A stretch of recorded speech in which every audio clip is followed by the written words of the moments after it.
నక్క వాతలు పెట్టుకున్నంత మాత్రాన పులైపోదు. అలానే సనాతన భారతీయ విజ్ఞానానికి మోడర్న్ సైన్స్ ఎన్నటికీ పోటీ రాలేదు కూడా.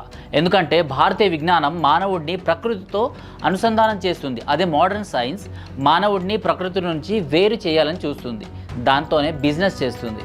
అదే భారతీయ విజ్ఞానానికి మోడర్న్ సైన్స్కి ఉన్న తేడా. అయితే ఇందులో మోడర్న్ సైన్స్కి మనం వ్యతిరేకం కాదు, కానీ వ్యాపారం కోసం దీన్ని ఆసరాగా చేసుకొని కొంతమంది చేసే జిమ్మిక్కులకు మ్యాజిక్లకు మాత్రమే మనం వ్యతిరేకం అన్నది కూడా గమనించాలి. ఇంకో విధంగా చెప్పాలంటే మీరు తెలుసుకోవాల్సిన ఇంపార్టెంట్ విషయం ఏంటంటే మోడర్న్ సైన్స్ అంటేనే బిజినెస్. సొసైటీలో ఒక ప్రాబ్లం క్రియేట్ చేసి ప్రజల్ని భయపెట్టి బాధపెట్టి మళ్ళీ వాళ్ళే దానికి ఒక సొల్యూషన్ తీసుకురావడం, ఇదే అప్పటి నుంచి ఇప్పటి వరకు నడుస్తున్న సైంటిఫిక్ దందా.